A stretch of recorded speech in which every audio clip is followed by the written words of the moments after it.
Hello students, my name is Shashank Shekhar and today is the ninth lecture of the chapter that is Haloalkanes and Haloarenes. So we have seen in the previous class that nucleophilic substitution of these haloarenes is not that much easier to do. Only certain substrates and under certain harsh conditions we can see this haloarene going and undergoing this nucleophilic substitution. So today, before moving to the next part, that is electrophilic aromatic substitution, we will today see some preparation methodologies that can be used for the preparation of the haloarenes. And we will look at various reactions. So let us start our today's class. So if you look at the topics here, so today we will be starting firstly with the preparation. We will mainly see two types of preparations. First from hydrocarbons by electrophilic substitution and from amines by Sandemeyer reactions. These two we will see. After that, the product that we have got can be used, this diazonium salt can be used for various purposes. We will see all those. Then we will move to the most important part of this, this haloarene is the electrophilic aromatic substitution. We will see what the substituents on ring can affect and how it can change the path of reaction. After that, we will see some examples of your electrophilic aromatic substitution. So with this, I would start my class with this first preparation. So basically here we are preparing our haloarene. And we have taken this toluene. What we do in this reaction, we react our halogen in dark in the presence of a metal to get our halotoluene. Now you must have seen a similar reaction in which what we have done, we have used HNu instead of this dark. So you should remember this difference in haloarenes and haloalkene electrophilic substitution, that in case of say our haloarene, we do it in dark in the presence of a metal. But in case of haloalkene, the reaction chlorination takes place in the presence of light, that is HNu. So you must be keen about this difference. Now, this ortho and para substituted can be the isomers can be easily separated due to large difference in their melting point. Okay, so this is clear. Now, one more thing, one very important point, that if you are reacting with iodine, suppose your X here is iodine. Okay. Now, one more thing I would like to mention here, that fluoro compound cannot be prepared using this method. Only chlorine, bromine, and iodine. And for iodine, I would specially say that this reaction is reversible in nature and requires the presence of oxidizing agent to oxidize Hi form during this iodinization back to our, you can say that this reaction is reversible. What do I mean by this? So if we take I2 here, okay, then of course upon reaction we will get an Hi. Now this Hi reacts back with this and gives our halogen. To stop from happening this, what do? We introduce a oxidizing agent like HNO3 or HiO4, which oxidizes this Hi and prevents it from backward reaction. So this point is very important, that we have to use an oxidizing agent. So if something like this is given, then do not get confused that what it will do or what it will not do. It is just facilitating our reaction. So I would say that this reaction can be used well for the preparation of your haloarene, except fluoro compound, as it cannot be prepared because of the high reactivity of fluorine. Except that we can use it for anything. But for iodine, we have to be a bit careful that we have to use an oxidizing agent, say HNO3 or HiO4.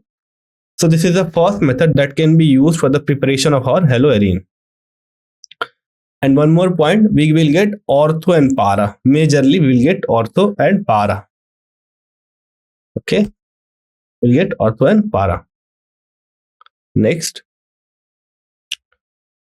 Now we can prepare the same thing with the help of aniline with a very popular reaction that is named as Sandemeyer reaction. So you must have studied this Sandemeyer reaction, or you must have heard of it often. Now it is the Sandemeyer reaction. So if you look here, you can see that we have used an aniline and treated it with NaNO2 plus HX, where X can be chlorine and bromine only. Okay, so it can be either chlorine. This X can be either chlorine or bromine only. It cannot be anything other than these two. Now we react with NaNO2 plus HX at 0 to 5 degrees Celsius or 273 to 278 degrees Celsius. After that, we will get our benzene diazonium salt. So what do? We take our aniline, we react it with NaNO2HX, and X can be chlorine and bromine at 0 to 5 degrees Celsius or 273 to 278 degrees Celsius. Then we get our benzene diazonium salt. Now you must be careful about one more thing, that sometimes you will not get this NaNO2 plus HX. Instead, you can get HNO2 directly. Then also you will get the same product. Okay, so be careful about it, that instead of NaNO2 and HX, you can be given HNO2 directly and you can get this thing. Okay, not HNO2, I think it would be NaOX, I think. Okay, so just keep in mind that you can be given reactant of this reaction, that is NaNO2 plus HX. Now we have this benzene diazonium salt. This benzene diazonium salt is very useful for preparation of various haloarenes. So we'll see in the next slide how can we utilize, or you can say exploit, this benzene diazonium salt under various reagents to give various substituted benzene. Okay, so in this case we are using our Cu2x2. What we're using? We're using our Cu2x2 that will replace this N2 plus and X minus with X. And the driving force for this reaction is release of N2 gas. Now, how do we prepare this NaNO2HX plus 0 to 5 degrees Celsius? So we mix solution of freshly prepared diazonium salt with cuprous chloride or cuprous bromide. So we can use both Cu2Cl2 or Cu2Br2 to get our required products. So if we use Cu2Cl2, you will get here Cl, that is chlorobenzene, and if we use Cu2Br2, we will get bromobenzene. Okay, now one more thing is very important, that this amine should be primary amine. This nitrogen should be primary amine. Okay, so this should be kept in mind, that when a primary aromatic amine dissolved or suspended in cold aqueous mineral acid and is treated with sodium nitrite, a diazonium salt is formed. So this is the second method that we can use to prepare our haloarene. So we have got our haloarene at the last. Now in the next slide, I will show you that not only this haloarene, many other products can be formed using this diazonium salt. So these are some of the examples that we can see. So initially we do the same thing, that is diazotization. So this process, this reaction of this aniline with our say HX and NaNO2 at 0 degrees Celsius is termed as diazotization to give our diazonium salt. Now we can use various reagent, and depending on the reagent we will get our product. Like if we use CuX, you can say Cu2x2 Cu2Cl2, then you will get your chloro or bromobenzene plus nitrogen. If you use Ki, you will get your iodobenzene. If you use CuCN, you will get benzonitrile, and if you use aqueous H2SO4, then you will get OH. Now in each of this reaction, the driving force is release of nitrogen gas. Okay, so keep these reactions in mind. These are very important. As you can see that most of your substituted benzene compounds can be formed using this diazonium salt by treating with suitable reagent. Now if you want to form this chlorobenzene, then you have to use HBF4. Okay, HBF4, and then you will heat this thing. This N2 will be released off and you will get F. So first we will treat our benzene diazonium salt with HBF4 in the presence of HCl.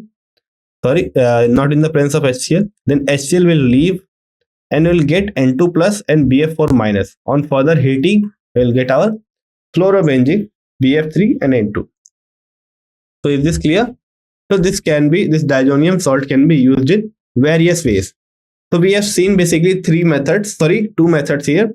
First was from this hydrocarbon, in which we reacted simply our this hydrocarbon with chlorine in the presence of Fe and dark to get our aryl halide. After that, we have seen that we can use aniline, diazotize that, and further react it with Cu2Cl2 or Cu2Br2 or Ki or HbF4 to get our aryl halide. So this is very important, this reaction. I think this secondary reaction is very important, and the various products that can be formed using this diazonium salt is very interesting, with each of these releasing your N2 gas. Now we will move to electrophilic aromatic substitution. So these are all the preparation methods used for preparation of this haloarene. Now where we will move to electrophilic aromatic substitution, and I would say this is the most important part of this haloarene, where we see that how the halogen which is substituted will affect our reactivity of your benzene. Okay, so I mean here that how this halogen is affecting our reactivity of our benzene. So with that, we'll move to electrophilic aromatic substitution. So this is electrophilic aromatic substitution. To first study this electrophilic aromatic substitution, we should be well aware about the CX bond nature. So if you look, usually this haloarene can go electrophilic aromatic substitution same as benzene. Okay, so it can go halogenation, it can go nitration, sulfonation, Friedel-Crafts reaction, but due to the presence of this halogen, its reactivity is somewhat deferred. So we will see what thing is being changed upon introduction of the halogen group. Okay, now halogen atom, beside though you can see here that this lone pair is being delocalized over ortho and para position. So you can see a negative charge on ortho position, para position, and again ortho position. So it's first seems like that it is a ring activating group, but what happens that it although it is a ring say ortho para acting group, but it deactivates the benzene ring. And why is it so? It is because of the greater electronegativity of this halogen. So you know that if something has greater electronegativity, then it will show minus I effect, or you can say it is attracting all the electron towards it through electronegativity. Now since all the electrons are pulled towards X, this ring gets deactivated. Therefore, benzene, simple benzene gives you can say electrophilic substitution faster than the haloarene. Is this clear? So I mean here that due to the higher electronegativity of a halogen that is attached to benzene ring, it shows greater inductive effect, which makes this benzene less vulnerable to electrophilic aromatic substitution. Therefore, reactivity of benzene towards electrophilic aromatic substitution is greater than haloarene.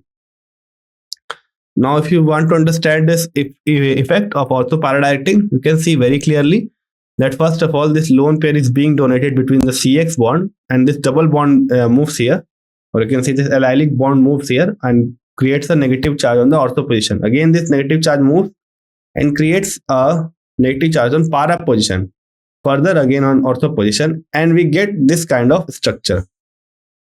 Now you can see very clearly that this halogen is kind of ortho para directing group, but due to the fact that it has greater electronegativity, it deactivates the ring. So it's a kind of exception.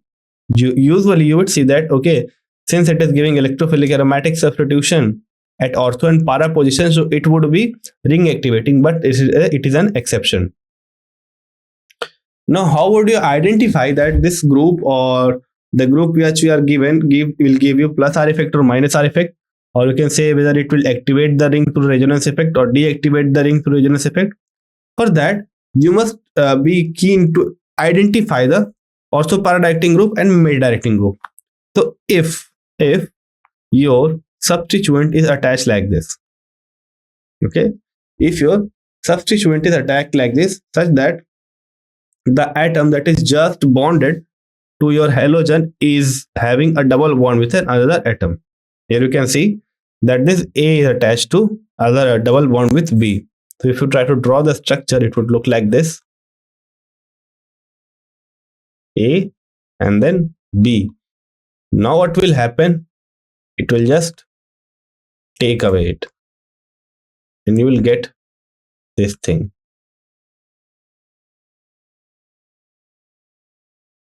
Okay, you will get this thing and plus you will get a positive charge. So if you see either this or this kind of structure, then assume that it is a electron withdrawing group or a minus M effect group. Now what is the quality of this plus M effect? So if the atom has lone pair, very clearly visible here, then it will show that it will show plus M effect. And since it is showing plus M effect, it will be kind of ortho-para directing. So this is the main difference. So suppose you take an example. So let me take some examples. Okay. So here are some examples.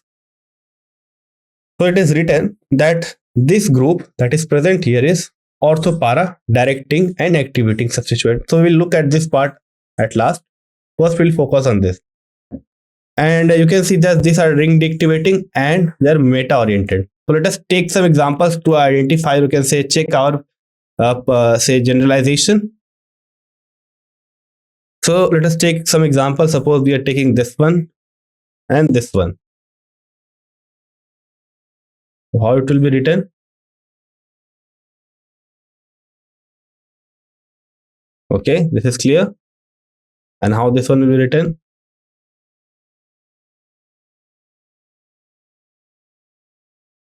Clear? Now what will happen? This lone pair that is present, it will be donated, or you can say delocalized through the ring, and hence it will be ortho or para directing. Ortho or para directing. While if you take this substituent, that is NO2, CO2H, if you take this substituent,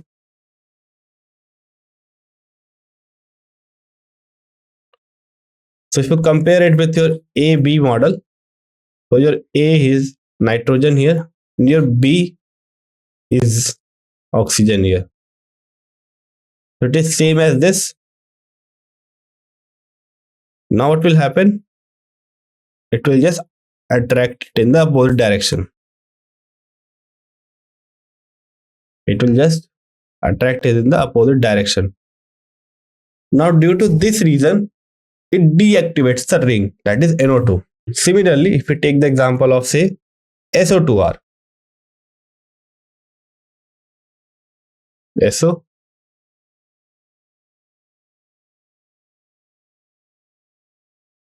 Now again, it will come here and it will show this kind of resonance.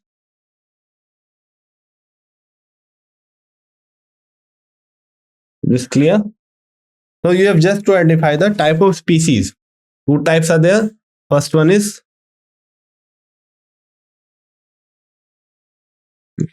if any such kind is present, then it will give meta directing, and if something like this is given, then it will be ortho-para directing plus kind of activating the ring. But here is an exception where we have, although we have ortho-para direction, but still they are ring deactivating, and the main reason behind it is the greater electronegativity of this element. So this element, that is fluorine, chlorine, bromine and iodine, they all are kind of ortho-para directing due to presence of lone pair. But at the same time, since they are halogens, so they will be having greater high electronegativity, and hence since they are having greater electronegativity, they will deactivate the ring, although it is ortho-para directing.